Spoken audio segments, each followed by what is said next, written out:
Hej, hej, znowu Szwecja i jezioro Siljan, które już kiedyś na tym kanale się pojawiło. Kto nie oglądał vlogów z przejścia Szwecji, to polecam wrócić do tego miejsca.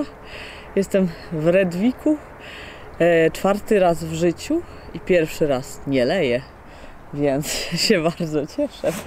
Widzę Siljan bez mgły i deszczu. Siljan to jest bardzo duże jezioro, gdzieś powiedzmy w centrum regionu Dalarna, który jest jednym z moich ulubionych regionów Szwecji. Bardzo zalesiony, pełen lesistych wzgórz, są właśnie jeziora, duże rzeki, miejscowości nie są duże, a jest bardzo żywa tradycja i kultura ludowa i to jest bardzo tutaj fajne. I właśnie będę się motywować do wyruszenia jutro na kolejny szlak, czyli na Siljansleden, na szlak dookoła jeziora Siljan. Szlak się przeważnie trzyma dość daleko od brzegów jeziora, więc po tych wszystkich wzgórzach, które tam są dookoła, można już nazwać nawet może górkami. Bardzo, bardzo się cieszę. Jak właśnie przechodziłam Szwecję, to przechodziłam przez Redvik tą stroną jeziora i wiedziałam, że tu wrócę, bo bardzo lubię to miejsce i właśnie nadszedł ten odpowiedni moment, bo mogłam jednocześnie pojechać nad zlot Vita Gröna Bandet i przejść sobie ten szlak i odwiedzić koleżankę Ruth, która teraz mieszka w Redviku. I właśnie w tym domu, w którym wynajmuję pokój, to też tam nocuję. I zbieram się, żeby zacząć jutro. Zobaczymy, jak to będzie, bo właśnie zapowiadają 4 dni deszczu na sam początek mojego przejścia. Także pogoda jest taka mało zapowiadająca się. No, pora roku też jest już taka, bo jest październik, jest dzisiaj 7 października. Więc to już taki raczej sezon schyłkowy. Wszyscy Szwedzi się dziwią, że wymyśliłam wędrówkę teraz, bo lato już minęło dosyć dawno temu. Ale ja bardzo lubię październik. W środkowej Szwecji jest właśnie teraz cudownie złoto. Jesień jest tak o 2 tygodnie tutaj do przodu w stosunku do Polski, więc jest naprawdę złoto. No i nie ma komarów. Dzień jeszcze nie jest bardzo krótki, bo dopiero 2 tygodnie minęło od równonocy jesiennej, więc jeszcze te pewnie 11,5 godziny dnia jest. To jest całkiem przyzwoita liczba. Nie zamierzam się bardzo śpieszyć, ale też nie zamierzam się jakoś wlec. Zobaczymy, jak będzie. Nie mam wielkiego ciśnienia, tylko na 1 listopada powinnam być w Polsce. Także mam trochę czasu. Myślę, że trochę wcześniej wrócę. Zobaczymy. Myślę, że start odbędzie się mimo wszystko jutro. Może poczekam, aż przestanie lać. A teraz idę do centrum, pogrzebię sobie trochę w sklepie z używanymi strojami ludowymi. Tam mają bardzo fajne rzeczy i na pewno nie wyjdę stamtąd z pustymi rękami. Ruth teraz ćwiczy na organach, bo gra na organach, na pianinie też. I można tutaj w ogóle znaleźć różne takie darmowe rozrywki i zajęcia w mieście i z małe miasteczko i całkiem fajnie się tu mieszka.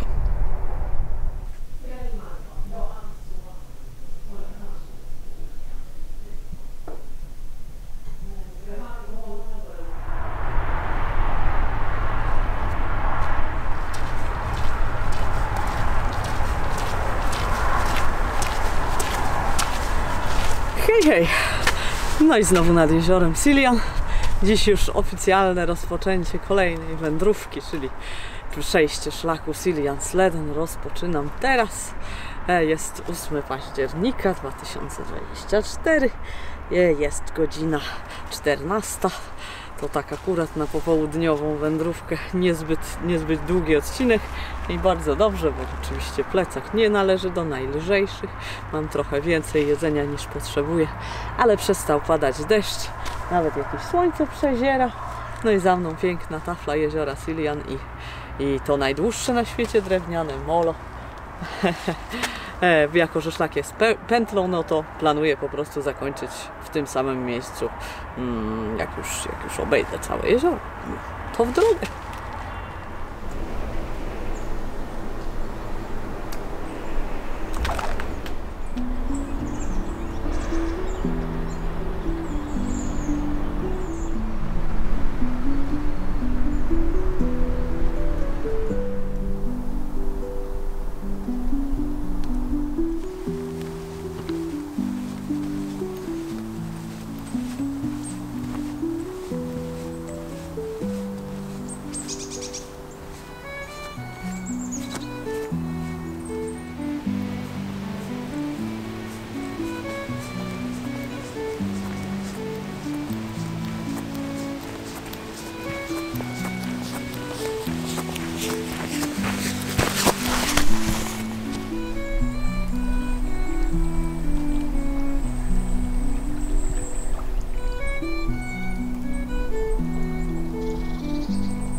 Pierwsza noc na szlaku już za mną, ale się dobrze spało pod wiatą. Mam zamiar na całym szlaku spać wyłącznie pod wiatami i w chatkach, bo na szlaku są i wiaty, i chatki. No mam nadzieję, że to się uda. Mam ze sobą namiot, wzięłam też oczywiście, bo nigdy nie wiadomo, zawsze się może okazać, że chatka z mapy nie istnieje albo wiata jest cała zajęta przez jakąś grupę dużą. Więc mam namiot, to dodaje mi tylko pół kilo, więc nie jest to duży kłopot. Pada deszcz, no. Niestety w prognozie właśnie są 4 dni deszczu pod rząd. Potem będzie jeszcze trochę więcej deszczu. No ale tak to jest. Na północy jesienią zawsze trochę pada. Ostatnie moje wędrówki jesienne były z dosyć szczęśliwymi układami pogodowymi, zwłaszcza 2 lata temu w Estonii. Prawie w ogóle deszczu. No tym razem chyba tak nie będzie. No ale i tak jest piękna, złota jesień i nie mogę się napatrzeć na ten widok, który mam przed wiatą. Złote liście, pomiędzy nimi szare jezioro, po drugiej stronie las, fruwają sikorki, jest bardzo, bardzo miło. I dzisiaj idę do chatki, która jest tylko 14 km stąd, więc jakoś nawet w tym deszczu myślę, że przetrwam.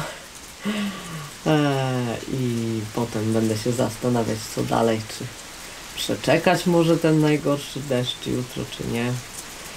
Czy iść jeszcze kawałek, czy trochę więcej niż kawałek, to się okaże. Po drodze mam dziś mały sklepik, może sobie coś tam jeszcze dokupię, choć mam trochę za dużo jedzenia, ale tak wystarczająco na przeczekiwanie, więc no zobaczymy, co tam będą mieli.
Kurde, ale to będę jutro, może pojutrze.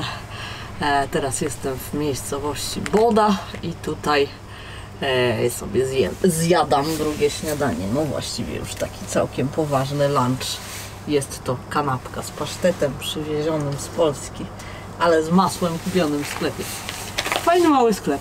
Spodziewałam się czegoś bardzo, bardzo małego i nędznego, a tymczasem mieli tu fajne rzeczy. No oczywiście zrobiłam zakupy na głodno i w związku z tym mam więcej jedzenia niż potrzebuję. Mam mleko, mam to szwedzkie kwaśne mleko, specyficzne, ciągnące się, czyli Filmjölk. To już jest 2 kilo.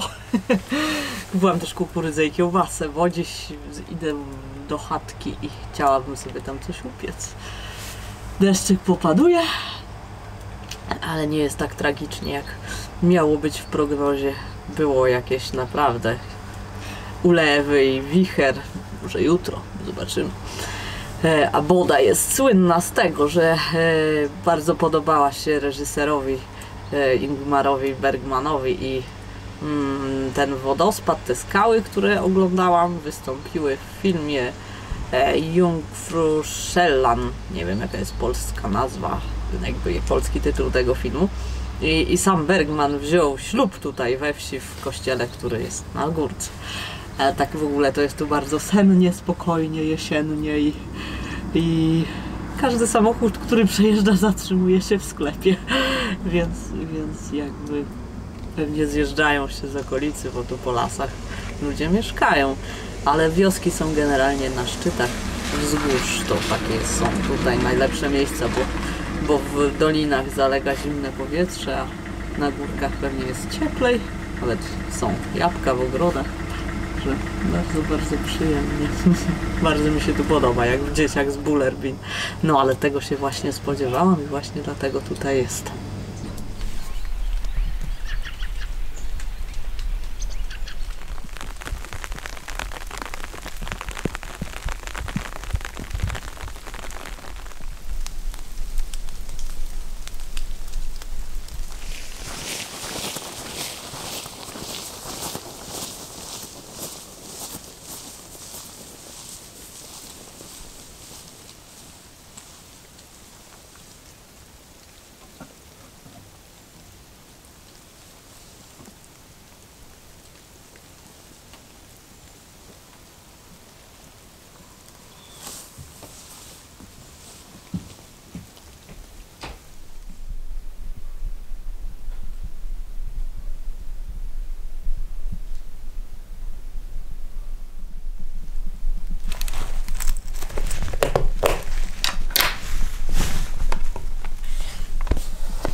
Dzisiaj no się pomyliło i jest bardzo fajny dzień. Pochmurny, ale nie pada. A szlak jest może troszeczkę mniej dziki, jest mniej ścieżek, więcej leśnych dróg, ale za to jest po drodze skansen. Taki zupełnie wolno stojący, otwarty skansen. Można tu wejść o każdej porze dnia i nocy. Kawałek dalej jest chatka, jeszcze jedna noclegowa, to zaraz tam pójdę na lunch, ale najpierw sobie wszystko tutaj obejrzę. Jest to wioska pochodząca co najmniej z XVII wieku.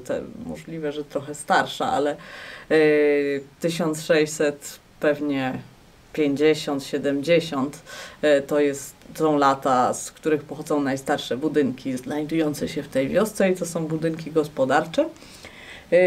Nowsze budynki z XVIII i chyba ostatnie z XIX wyglądają całkiem podobnie, bo jakoś architektura wiejska w Skandynawii niespecjalnie się zmieniała i nawet trudno rozpoznać te z XVII wieku, czy są z XVII, a może są jeszcze starsze, ponieważ właśnie metody budownictwa niespecjalnie zmieniły się od średniowiecza.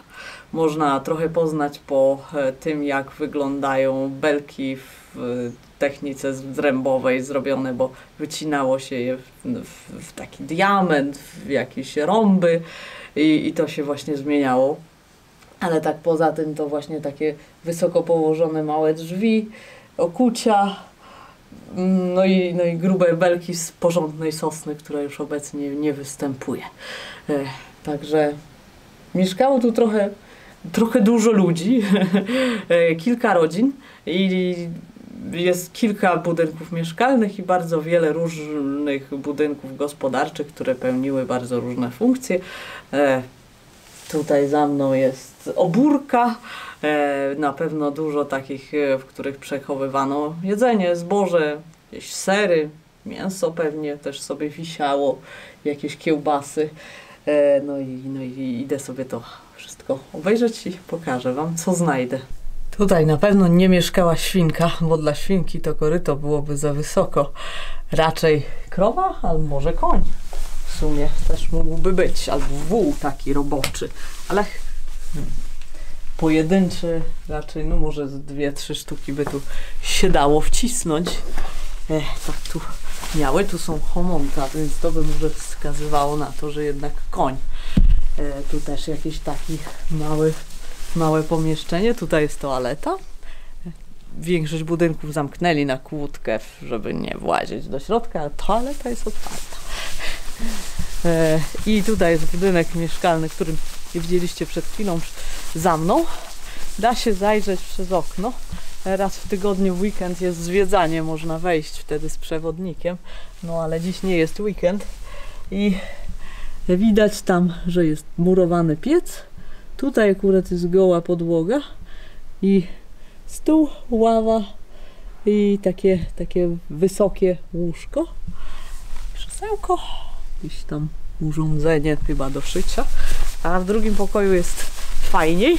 Tu są takie ładne drzwi wejściowe w takie rąby wyrzeźbione.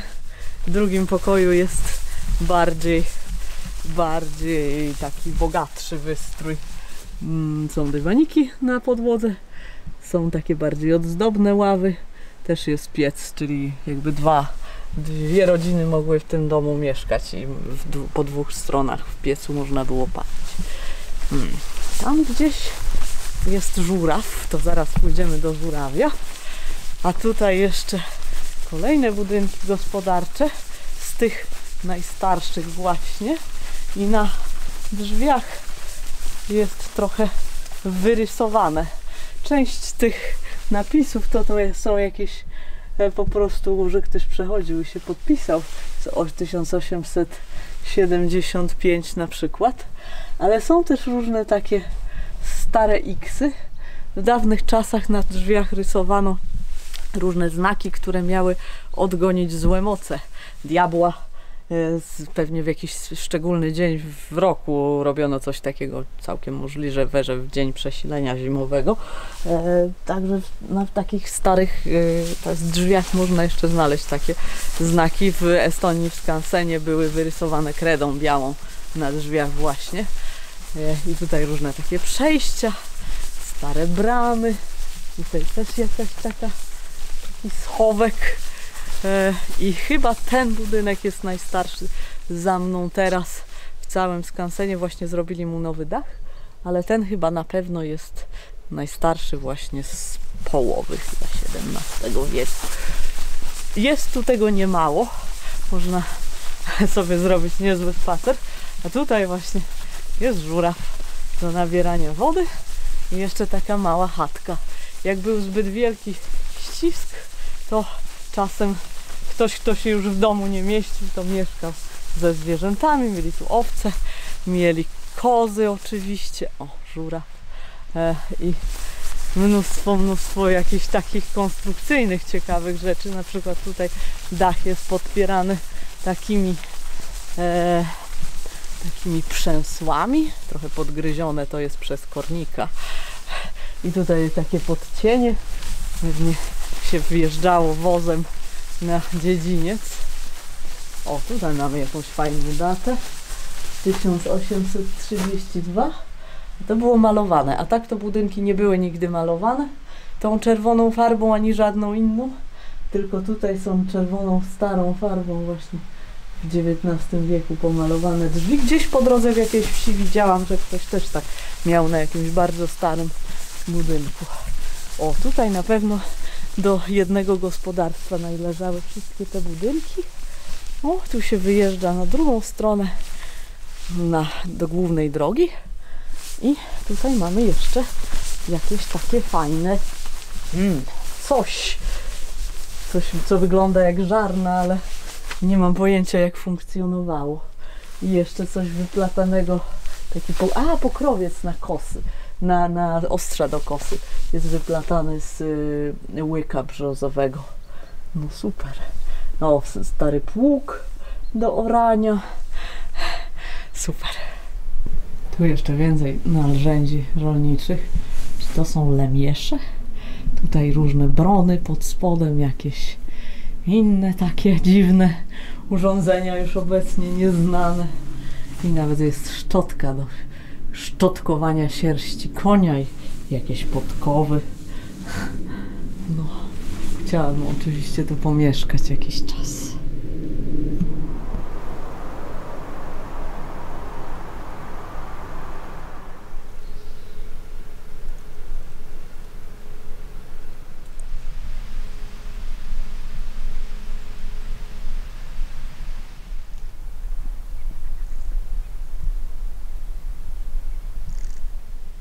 Chatka nie jest zbyt przytulna. Wystarczy na lunch, ale cieszę się, że nie wypadł mi tutaj nocleg, bo jest tak dziur w ścianach, że przy wietrze i w ogóle no po prostu nie jest tu przytulnie. To chyba był stary wędzok, miejsce do wędzenia wędlin, czy czego by można chcieć wędzić. Jest nowy dach z dziurą w dachu. Powinno się tą dziurę dać zasłonić, ale nie ma takiej możliwości, także właśnie pada do środka. Bo Irno nadrabia zaległości i właśnie zaczęło niestety znowu padać. Mam jeszcze 13 km w planie dzisiaj. I jeszcze jedna wiata po drodze i potem wiata końcowa na dzisiaj. No, kawałeczek tylko od Furudal, gdzie chciałabym zrobić jutro rano zakupy. Myślałam, że może nawet dzisiaj wieczorem, ale no raczej nie będzie mi się chciało. Zimno. Włożyłam kurtkę gdzieś tam na środek plecaka, nie chciało mi się wyciągać. I teraz jest mi zimno. Ale już muszę iść, więc zaraz się pewnie rozgrzeję. No. Używam dziś ręki drugiej, znaczy obu. I próbuję jednak iść z 2 kijkami, bo z tej drugiej ręki tylko z jednym kijkiem strasznie wolno mi się szło i źle mi się szło, tylko tak na jedną stronę się opierając, więc teraz się staram tak bez użycia kciuka używać tej ręki. No ja po wczorajszym i przedwczorajszym chodzeniu z jednym kijkiem to i druga ręka mi się odzywa. Dokładnie to samo miejsce z tym mięśniem właśnie powiązanym z kciukiem. No także powoli do celu, ale bardzo powoli. Ktoś się tu podpisał w 1785. To naprawdę jest stary ten budynek. Kiedyś to nie było tak bardzo źle widziane, bo turyści, eksploratorzy byli rzadziej spotykani, tak jakbyśmy Galla Anonima gdzieś podpisanego znaleźli. 1102, to pewnie byśmy się cieszyli, ale teraz to już nie jest takie fajne i to jest już chyba nowe na was grane jakimś tam węglem z ogniska.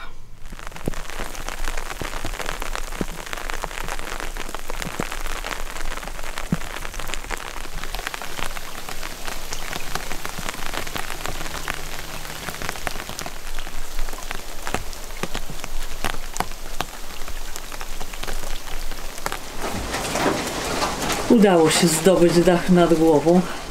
Dach nad głową i 3 ściany. Szkoda, że nie 4. Bardzo się zerwał silny wiatr.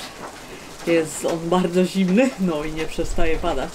Takie drobne kropelki nawet wpadają tutaj pod dach wiaty, bo no jest wystawiona prosto na wiatr, prosto na jezioro. Mniej więcej tak jak ta wiata na GSB na hali śmietanowej. Na Babią Górę, no to tak tutaj jest tak samo, ładny widok, no i nie jest tu zbyt zacisznie, no ale lepsze to niż nic. To jest ta wiata, do której chciałam dojść, także plan jest wykonany. Zajrzałam do poprzedniej wiaty i nawet myślałam, że tam zostanę, bo tak lało, ale jak weszłam do środka, okazało się, że jest tam goła ziemia, nie ma ani ławeczek, ani podłogi, nic. I też było wystawione prosto na jezioro, jeszcze większe jezioro niż to, które tutaj mam. Tu jest takie torfowiskowe jezioro otoczone lasem, więc może trochę lepsze. Także tam było beznadziejnie i postanowiłam przejść jeszcze te 5,5 km. Nawet mi to jakoś sprawnie poszło i tuż przed nastaniem całkowitej ciemności dotarłam na miejsce. No, także jestem 1,5 kilometra od Furudal, od miasteczka, gdzie jutro rano muszę iść po zakupy do sklepu, także jeszcze się będę jak gdyby wracać, a potem z powrotem na szlak, czyli z 3 km będzie dodatkowo. No ale okej.